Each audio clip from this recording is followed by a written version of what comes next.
이 아침에 우리에게 주시는 하나님의 말씀 여호수아 22장 10절부터 20절까지의 말씀입니다. 저와 여러분들이 한 목소리로 합독합니다. 10절부터 20절까지 여호수아 22장 10절부터 22절까지입니다. 하나님의 말씀입니다. 르벤 자손과 갓 자손과 므낫세 반 지파가 가나안 땅 요단 건너가에 이르러 거기서 요단가에 제단을 쌓았는데 거기에 큰 제단이었더라. 이스라엘 사람들이 들은즉 이르기를 르벤 자손과 갓 자손과 므낫세 반 지파가 가나안 땅의 맨 앞쪽 요단 언덕가 이스라엘 자손에게 속한 땅에 제단을 쌓았다 하는지라. 이스라엘 자손이 이를 듣자 곧 이스라엘 자손의 온 회중이 실로에 모여서 그들과 싸우려 가려 하니라.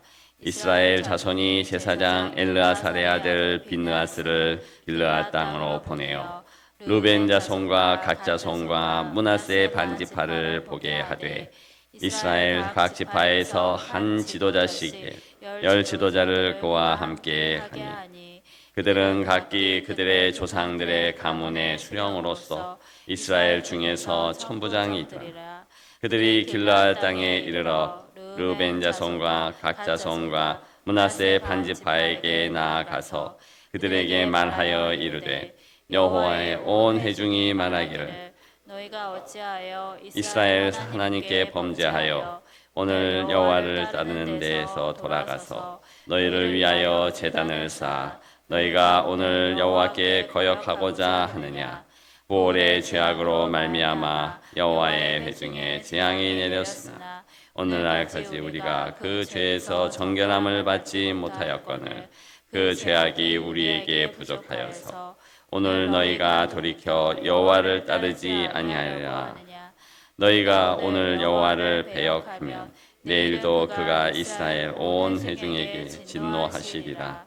그런데 너희의 소유지가 만일 깨끗하지 아니하거든 여호와의 성막이 있는 여호와의 소유지로 건너와 우리 중에서 소유지를 나누어 가질 것이니라.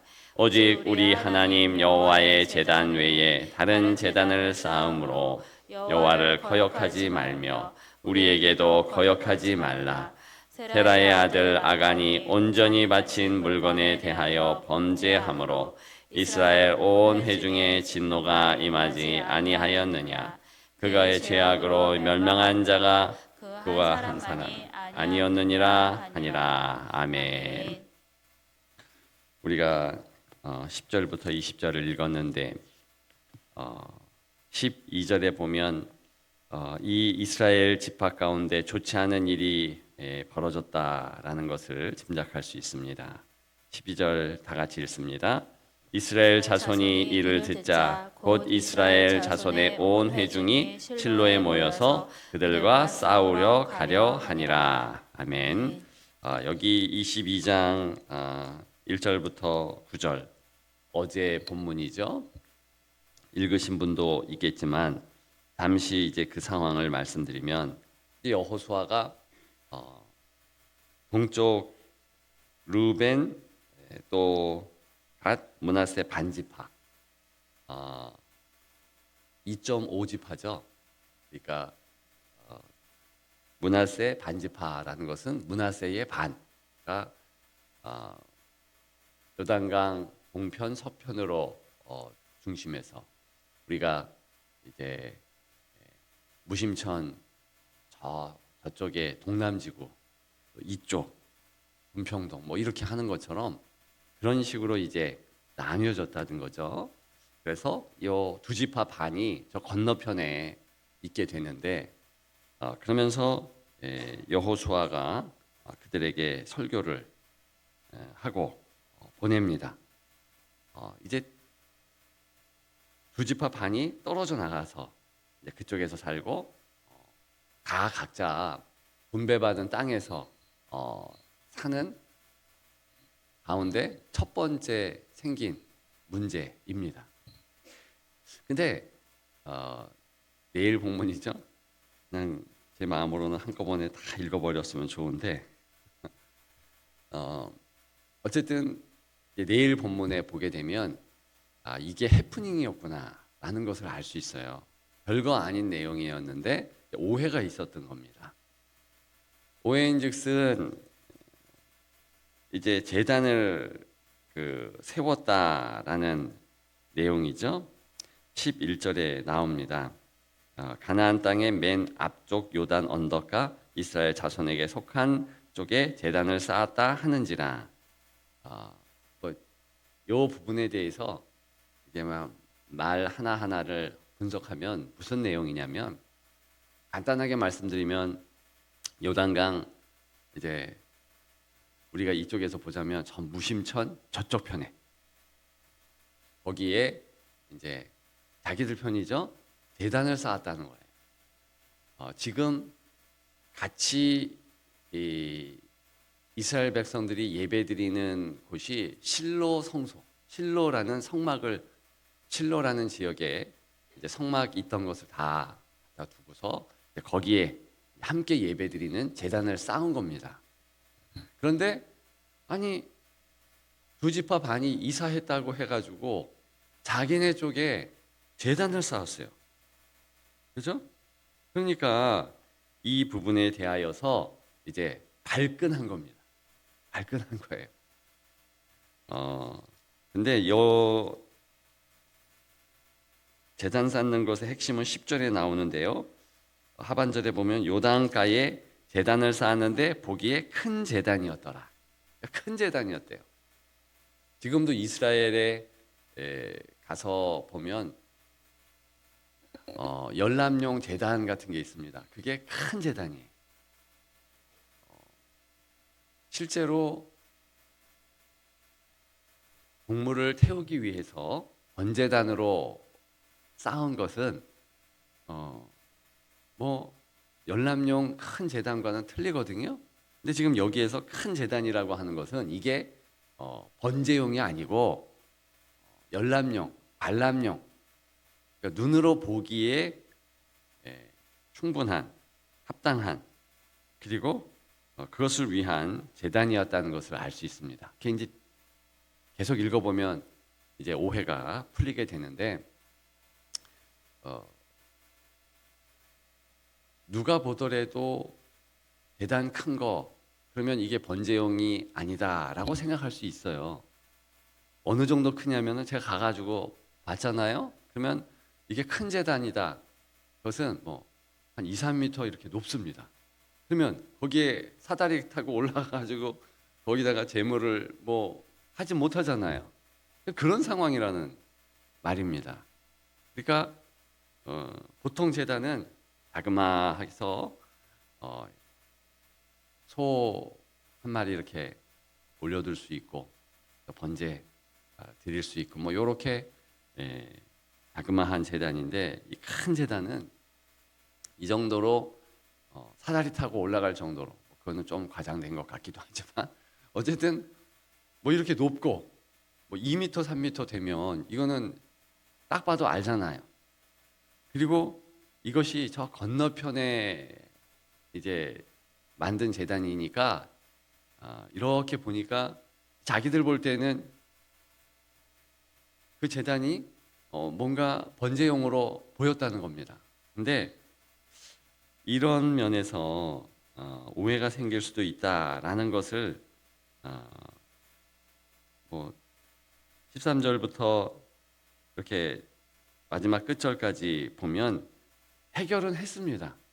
전쟁은 안 했고 오해는 풀렸습니다. 근데 저는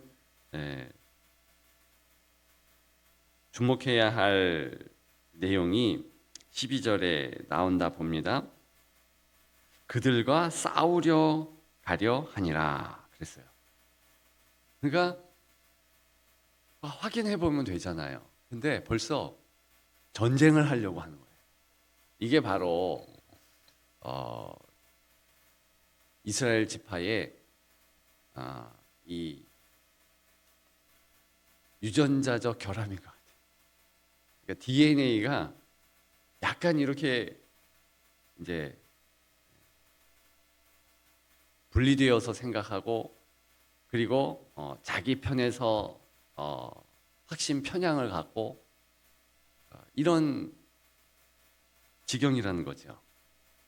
지금 여호수아의 축복을 받고 바로 헤어진 지 얼마 되지도 않은 상황에서 이런 일이 벌어진 겁니다. 근데 실제로 이게 왜 우리가 심각하게 생각해야 하냐면 저 사사기 시대에 전쟁이 이스라엘 가운데 있거든요. 이런 문제예요, 사실은.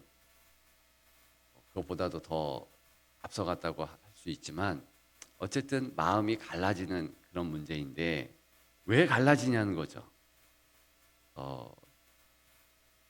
제가 그 길갈의 12돌에 대하여서 어제 또 그 전 주일 2주에 걸쳐서 계속 말씀을 드리고 있는데 길갈의 12돌을 하나님께서 왜 쌓으라고 했겠습니까?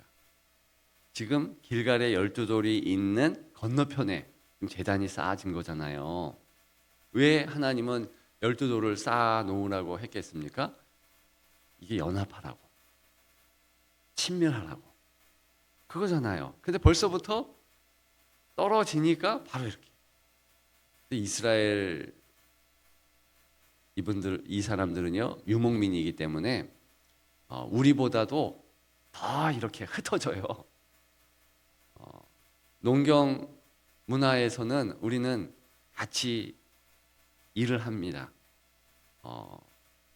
그래서 대가족이 필요한 것이고 자고로 우리 민족들은 같이 사는 게 맞아요. 근데 유목민들은 안 그래요. 흩어져야 되거든요. 가축을 키워야 되니까. 그래서 다윗 같은 이는 어릴 때부터 뭐 6개월 몇 개월을 집 나가서 생활해야죠. 왜냐? 가축을 키워야 되니까. 그리고 우리처럼 그렇게 풀이 아무데나 다 잘나고 이게 아니고 뜨문뜨문 난다는 거죠. 그러면 거기에 따라서 다 방목을 해야 되는데 흩어져서 사는 게 당연하잖아요. 흩어지면 사람들이 자기 생각에 이제 사로잡히게 됩니다. 왜? 물어볼 수도 없고 뭐 그러잖아요. 그렇게 오랜 시간을 지내다 보니까 이들의 DNA 가운데서는 자기 생각에 잡혀 있는 거예요. 여러분 보십시오. 사람은요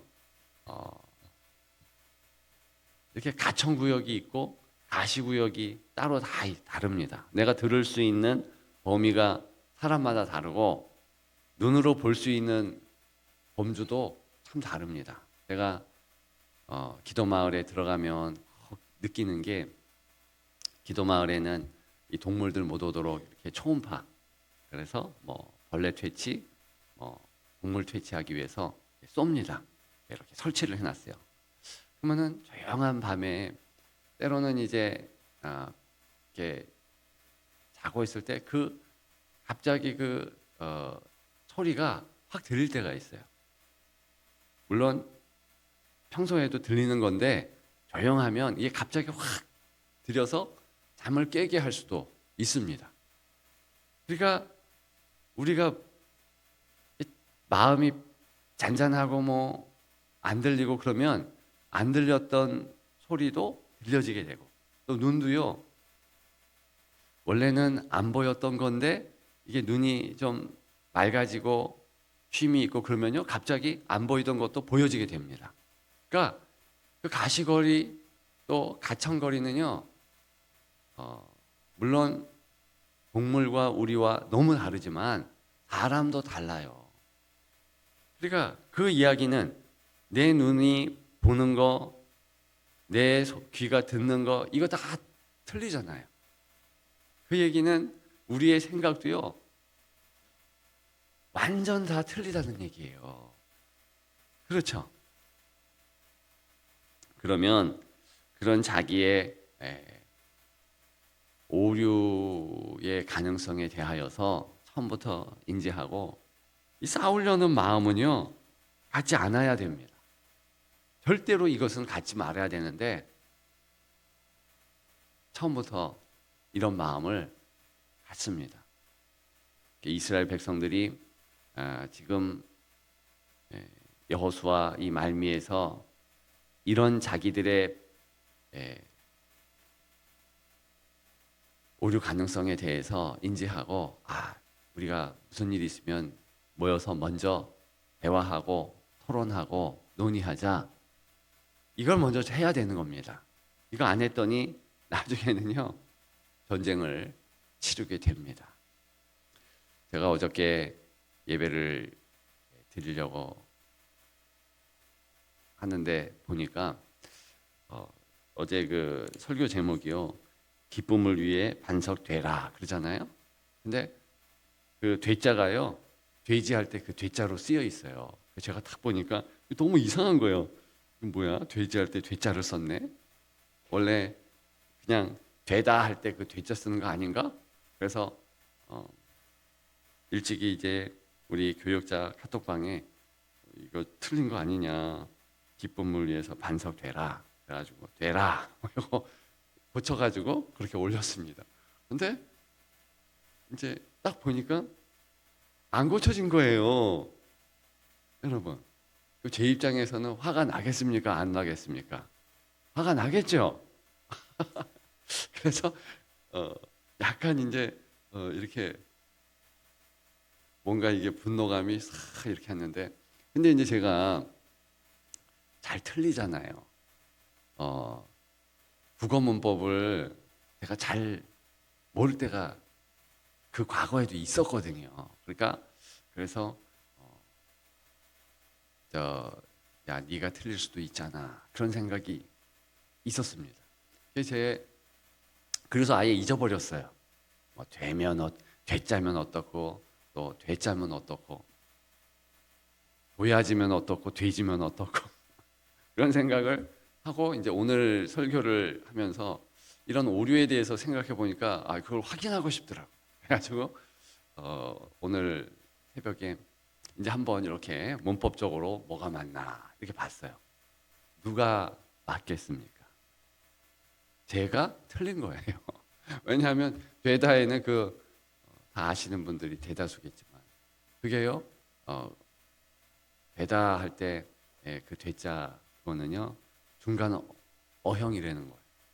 뭔가 사용될 때는 어미가 붙어야 된대. 그러니까 돼지 할 때 그 되자가 맞는 거예요. 제가 그렇지 우리 목사님들이 맞지 이러면서 슬며시 꼬리도 내리지만 만약에 그렇게 해가지고 성격이 급해가지고 우리 교역자 한 분한테 왜 안 고쳐 이런 식으로 하면은 이게 뭐냐 창피했겠다 그런 생각을 가졌습니다. 우리가 틀릴 수 있다는 그 가능성 그것을요 꼭 기억하시고 이스라엘 백성들의 이 모습은요 우리의 모습입니다. 우리의 모습이어서 이런 부분에 대해서 처음부터 이렇게 뭐라 그래요? 때려잡아야 되는 거예요. 조수미 씨가 이제 자기가 음악 그 성악을 하기 위해서 얼만큼 노력하는가 그 부분에 대해서 참 대단하다 이런 마음을 갖지 않은 그런 고백을 했어요. 자기는요 좋은 컨디션 때문에 절대로 감기에 안 걸리려고 어쨌든 최대한 집중을 한다는 거예요. 그래서 뭐 샤워를 했다, 뭐 머리 이것도 바로 말려야 된대. 그리고 맨발로 절대로 방바닥도 맨발로 안 걷는데. 왜? 맨발 딱 뒤지면서 찬 기운이 이렇게 있어서 감기 걸릴까 봐. 루치아도 파바로티 같은 경우는 말을 안 해요. 평소에 말을 안 한다라는 인터뷰를 제가 예전에 들은 적이 있거든요. 근데 그만큼 이제 준비를 딱 해서 움직이는데 저는 그 모습이 성도에게 있어야 된다고 봅니다. 반드시 나는 틀릴 수 있다. 하나님께 물어봐야 된다. 사실 저는 오늘 본문에서 그런 흔적을 찾아봤어요. 하나님께 물어봤냐 너희들? 이스라엘 백성들이요 이런 식으로 싸움을 하려고 막 이러면서 분주한데 물어보지 않아. 그렇잖아요. 하나님께 기도해야죠. 그런 뜸을 좀 드려야죠. 뜸 안 들인 밥은 잘 안 되잖아요. 성도가 반드시 내가 틀릴 수 있다. 그 가능성을 두고 하나님께 기도하고 내가 틀렸으면 잘못했으면 좀 바꿔주십시오. 그렇게 해야 되는 거예요. 마지막으로 오늘 이 말씀 드리고 마칠 것인데 제가 손을 들고 찬양을 하면서 잠시 그런 생각을 했습니다. 도대체 손을 들고 노래하는 사람들은 어떤 사람들일까? 여러분 봐보십시오. 손을 들고 노래하는 사람은 이상한 사람이에요. 그잖아요.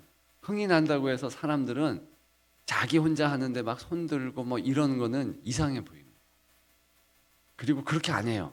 그러니까 손을 든다라는 것 자체가요, 하나님께서 내가 너의 예배를 받고 너의 찬양을 받는다 해서 명령으로 있기 때문에 손을 드는 거예요. 그러니까 예배 드리는 자세가 손을 들어서 우리가 그렇게 찬양하고 손 들고 기도하고 하는 것이지, 이거는요 본성에 맞지 않습니다.